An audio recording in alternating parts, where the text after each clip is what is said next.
Hello everyone, it's me again, Matsimus, talking about British tanks. Yes, bias, British bias, the Challenger tank. Oh my goodness, Matsimus is talking about Challengers. Yes, I am. And another video of which I've tried to bypass for quite some time because I constantly get requests to talk about these tanks, both Challenger 1 and Challenger 2.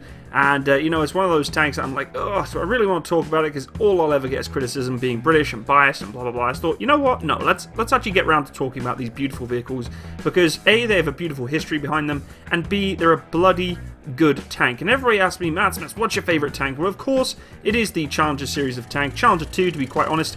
We will be doing a video on the Challenger 2 in the future for sure, but we need to start off with its birthplace being at the Challenger 1. Now, there's a little bit more history behind the Challenger series of tanks that go deeper than even the Challenger 1. So, in 1966, the British had at last started to replace the vulnerable Centurion with their first main battle tank, the Chieftain, of which I have done a video on if you want to go check it out. The Chieftain would soldier on as a gun tank until 1994 and achieve reasonable overseas sales before being replaced by Challenger 1. It sounds very simple enough, the birth of Challenger 1, but it was anything but simple. From apart all the usual criteria that affect tank designing, politics, and other monetary value, there was a lot of influence on the tank as well, and it was certainly the case for the Challenger 1 during its lifetime. Once a new tank enters service and a vehicle procurement program is running well, design priorities switch to its replacement. This was especially true during the Cold War, and as much as the 1950s had yielded technological innovations in many types of weapon systems, the 1960s had also seen advances of cardinal importance to armoured fighting vehicle design. The Chieftain had entered service in 1966 and was slated for replacement by 1985. A service life it would exceed by 9 years. In the case of the Chieftain, the choice of the replacement was complicated by a weak national economy and repeated defence cuts. Interesting. It's very common nowadays. Much of the research necessary to develop a replacement consisted of paper studies, while the Chieftain itself went through its lengthy teething troubles. The interesting thing about tank design is the principal technological development that was not included on the Chieftain series was the infamous Chobham Armour, an innovation developed in 1964 when the Chieftain design was already finalised and in production. Alternately known codename Burlington and codename Dorchester, two versions of this armour were in advanced stages of development and ready to test fit on an MBT by 1969. Chobham Armour was quantum leap forward in protection of armoured vehicles and remains a very optimal means of protecting most modern main battle tanks even 40 years later. The potential advantage for the British main battle tank protected with Chobham Armour in a tank versus tank engagement was very plain to see. Henceforth, the Challenger 1 used Chobham extensively during the first Gulf War invasion. In 1970s, the Fighting Vehicle Research and Development Establishment, or FVRDE, constructed an experimental tank based on the Chieftain tank components at ROF Barnbo, the first AFV to use this new armour. Introduced into service in 1983, the British Challenger 1 was one of the most advanced and well-protected tanks fielded by Western armies during the second half of the 20th century. Although its service life was quite short and very few were produced, for a time Challenger 1 formed the backbone of Western tank regiments alongside the legendary American M1 Abrams and the German Leopard 2. The interesting part is that in 1977 the Iranian government ordered an improved version of the Chieftain tank, and really at the time it was arguably one of the best main battle tanks in its service at that particular time period. The Chieftain offered unparalleled protection and firepower, however its mobility was disgusting and something to its successor needed to improve on drastically. In response, engineers at the MVEE created the Chieftain Mark 5, from which 3 additional prototypes were created. It was one of these prototypes that would become the basis for the beautiful Challenger 1 main battle tank. Unfortunately, after the Iranian Revolution of 1979 and the fall of the Shah, Iran cancelled its order for the improved Chieftain. In addition, a parallel British tank project, the MBT-90, was also abandoned, and the British Army quickly became a new potential customer for an MBT. The Challenger's design was based on the cancelled project called the Shia 2, planned for export to Iran, and retained its deadly 120mm gun and superb armour capability. The Challenger was also equipped with the Chobham Armour, a composite-made, multiple-layered different material which basically stopped most projectiles during the time. The additional materials gave the Challenger its distinctive, heavily sloped frontal armour on the turret and upper glacis. The Challenger's mobility and off-road capabilities were significantly improved with the installation of a 1,200 horsepower Rolls-Royce engine and hydropneumatic suspension. Now, being that I was a heavily involved mechanic with these vehicles, the Challenger 2 and Challenger 1 have very similar systems in place, including that of the power pack. I have to say that the power pack is immense at what it can do, but it is also designed for a Challenger 1. It was not designed for the Challenger 2 primarily, and with that being said, it really did have some struggles in certain operational deployments for the fact that it was not really there for desert environments. They had real problems actually producing power to these engines in dusty conditions because the way of the dust flowing into the engine really didn't go over too well. I have a lot of respect for the Rolls-Royce / Perkins engine that this beast holds inside of it. 1,200 horsepower of twin-turbo diesel is a lot of oomph. Trust me, these things fly. But in terms of reliability, I have to say there's been a number of moments where I really shake my head and think, what is going on with this power pack? But overall, it provided a hell of a lot of power to this tank and really sent it down the range as quickly as it could. The Challenger 1 entered production and service in 1983, but production ended in 1990. Having yielded a total of about 420 of these vehicles, it served primarily with the British forces during the Gulf War. It was also used in peacekeeping missions in Bosnia during the mid-1990s, and Jordan still operates a number of Challenger 1 tanks to this day. The Challenger 1 was withdrawn from service in 2001 and replaced by the Challenger 2. Of course, the Challenger 1 really does lead the legacy of the Challenger 2, and as much as I love the Challenger 2, it does have to give a lot of its love and respect to both the Chieftain Mark 5 and this beautiful tank platform. The Challenger 1 is armed with a fully stabilised British L11A5 120mm rifled gun. Yes, rifled. And for all those smoothbore fanboys out there, trust me, I know your points, I understand it, let's not go there in this video. But to be fair, this gun has been given one of the most longest confirmed kills out there, so it's clearly doing something right. Using both their main gun and the coaxial machine gun.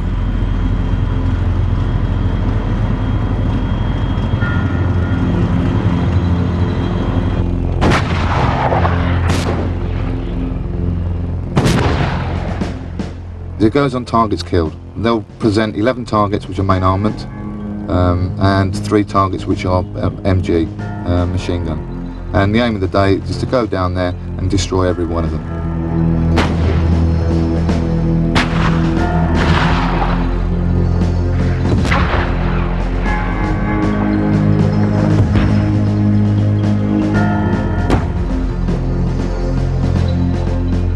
These live ammunition exercises are deadly serious. The next time these crews fire their guns, it could be in real warfare. Sergeant Pritchard receives the signal for his crew to prepare their machine. He is testing the whole crew, that they work as a team and that all the crew drills are going correctly, and at the end of the day, the aim is achieved by killing the target in the correct time allowed.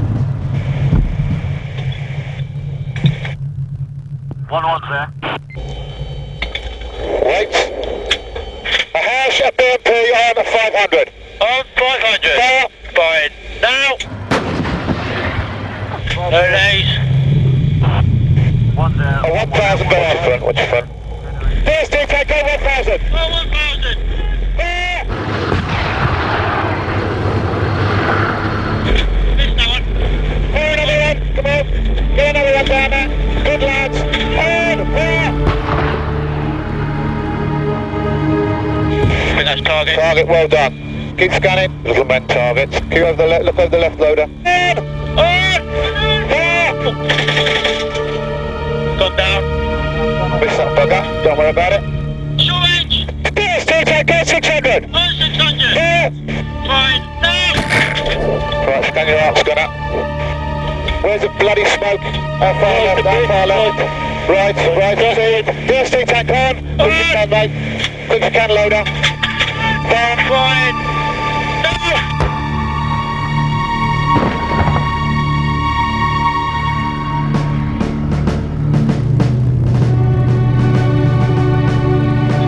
Unload clear guns.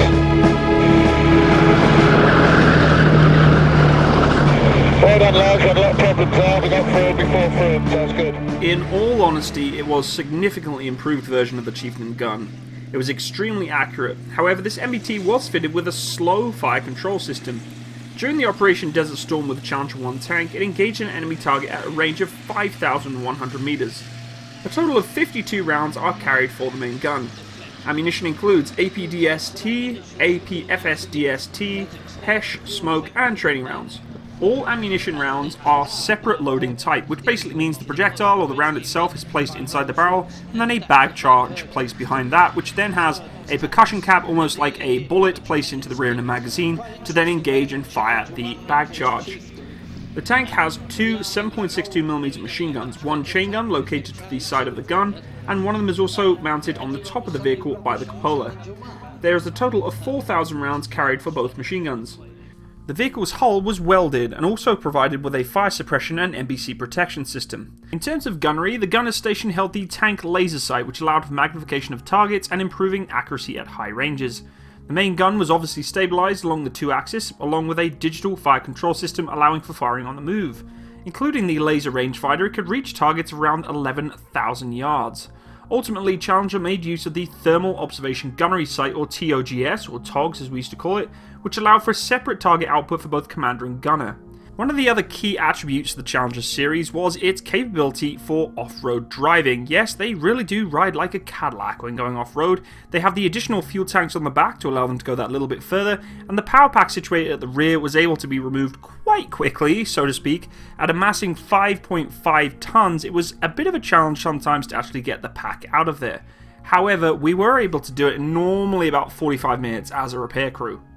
An interesting story of the Hydropneumatic Suspension system: if the pressures were set incorrectly, they always used to do some really interesting off-road driving. For instance, if there was leaks in the 1 and 2 stations, sometimes the tank would literally bottom out on the front plate every time it went over a bump, and the driver and commander would have quite the argument into who is driving incorrectly in the right areas and not hitting the right bumps, etc, etc. But the suspension, if set correctly, worked phenomenally and very, very well, and like I said, they rode like a Cadillac. The stabilization really wasn't even needed for the most part, it was that smooth.